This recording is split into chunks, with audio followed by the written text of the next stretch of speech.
উম্মত, খোদা কি কসম আপনার মাথায় ইহুদিদের মতো চুল থাকতো না।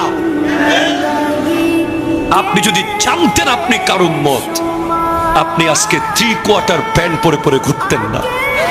আপনি যদি জানতেন আপনি কার উম্মত, আপনি লিওনেল মেসি আর নেইমারের ভক্ত হয়ে বার্সেলোনা রিয়াল মাদ্রিদের খেলা দেখার জন্য আপনি 3টা বাজে ঘুম থেকে উঠেছেন, ফজরের নামাজ পড়তে কোনোদিন আপনি উঠেন নাই। ঠিক কিনা কথা বলেন?